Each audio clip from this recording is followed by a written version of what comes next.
प्यारे बच्चों, आज हम कोण और कोण के प्रकार के बारे में जानेंगे। तो चलिए अपनी वीडियो शुरू करते हैं। बच्चों, कोण क्या होता है? किरणों के बीच के झुकाव को कोण कहते हैं। कोण बनाने वाली दोनों किरणों को कोण की भुजाएं कहते हैं। अब जरा इस आकृति से समझते हैं। ये दो किरणें BC और BA आपस में जिस बिंदु पर मिल रही हैं, यानी B बिंदु पर, इसे उभयनिष्ठ बिंदु भी कहते हैं, यानी दोनों किरणों का कॉमन बिंदु। यहाँ पर जो कोना बना है, इसे हम कोण कहते हैं। कोण के प्रकार। कोण 7 प्रकार के होते हैं। शून्य कोण, न्यून कोण, समकोण, अधिक कोण, बृहत कोण, ऋजु कोण और संपूर्ण कोण। आइए अब इनके बारे में विस्तार से समझते हैं।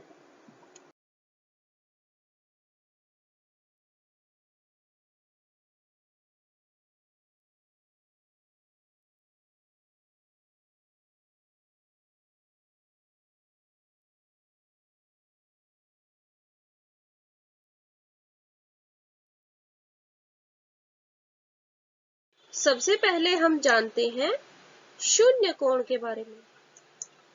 यदि कोण बनाने वाली दोनों किरणों के मध्य का झुकाव शून्य हो तो ऐसे कोण को शून्य कोण कहते हैं। चलिए चित्र द्वारा समझते हैं।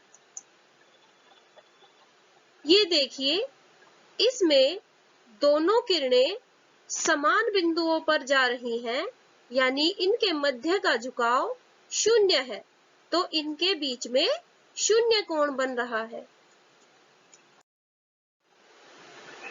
अब जानते हैं न्यून कोण के बारे में।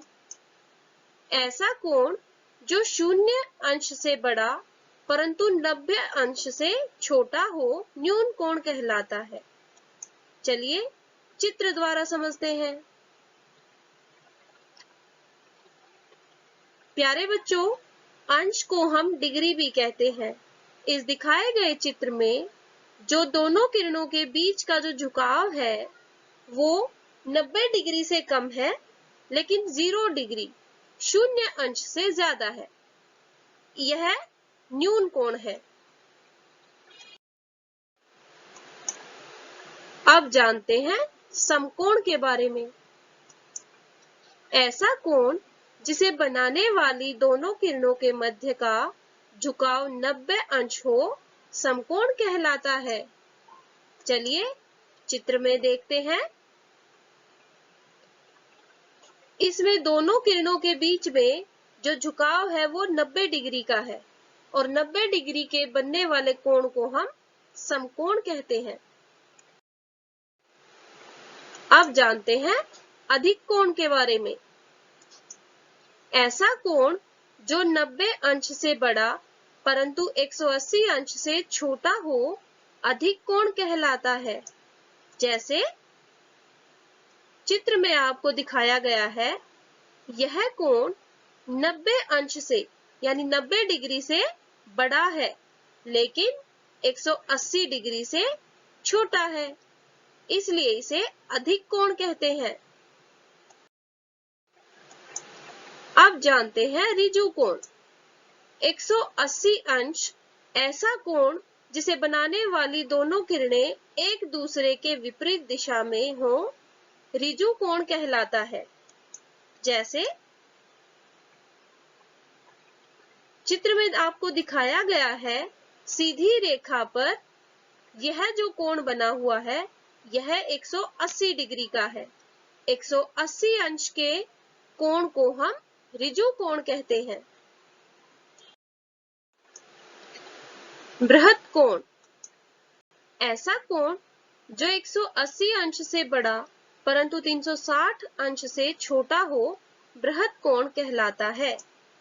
जैसे आपको चित्र में दिखाया गया है, ये दोनों कोण वृत्त कोण को दर्शाते हैं। इन्हें बाह्य कोण यानी बाहरी कोण भी हम कह सकते हैं।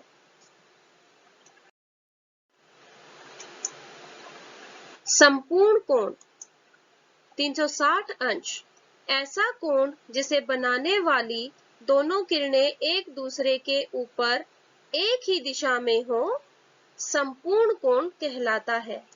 जैसे आपको चित्र में दिखाया गया है, इसमें दोनों किरणें एक दूसरे के ऊपर है और ये जो बाहर की तरफ कोण बना है यह 360 डिग्री यानी 360 अंश का है और इसके अंदर 0 अंश का कोण है।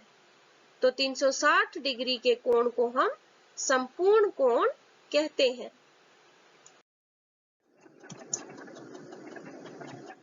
कोण को मापने का तरीका, चलिए अब एक डिग्री घड़ी बनाते हैं। चित्र में आपको डिग्री घड़ी दिखाई गई है, इसे हम कैसे बनाएंगे वह जानते हैं। हम एक गोल कागज लेंगे, कागज को बीच में से मोड़ेंगे, बीच में से मोड़ने के बाद कागज को 1/4 भाग में मोड़ेंगे। 1/4 भाग में मोड़ने के बाद इस कागज को एक बार फिर से मोड़ेंगे। इस तरह मोड़ने के बाद जब हम इस कागज को खोलेंगे तो इसमें कुछ इस तरह लाइनें डली होंगी। अब इसके बीच में हम एक बिंदी या एक बिंदु अंकित करेंगे जो 0 डिग्री और 45 डिग्री, उसके बाद 90 डिग्री दिखाएगा। 0 से 90 डिग्री के बीच में हमारे पास न्यून कोण है, 90 डिग्री समकोण और 90 से 180 डिग्री के बीच में अधिक कोण है। डिग्री घड़ी के अलावा कोण मापने का एक अन्य तरीका भी है, चांदे द्वारा। चांदा मतलब प्रोटेक्टर। इसकी शेप या आकृति डी जैसी होती है, इसलिए इसे डी भी कहते हैं।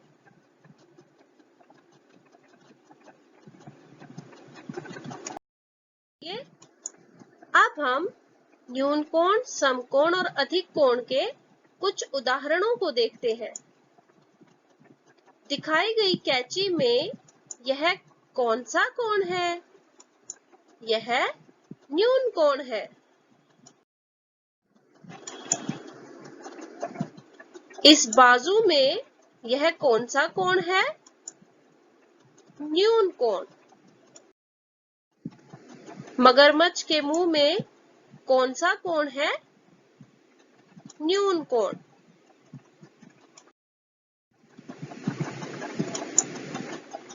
इस मेज में यह कौन सा कोण है?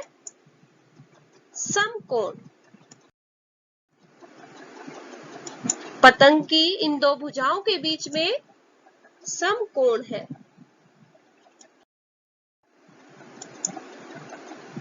कैरम बोर्ड की इन दोनों भुजाओं के बीच में यह एक समकोण है।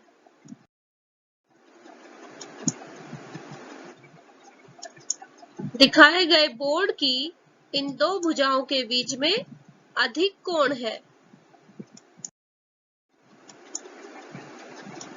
इस रेंच के बीच में यह कौन सा कोण है?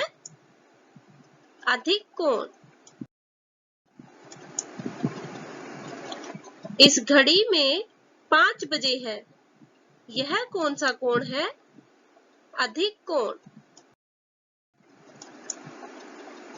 इस बैट में यह अधिक कोण है। अभी तक के लिए इतना ही। धन्यवाद।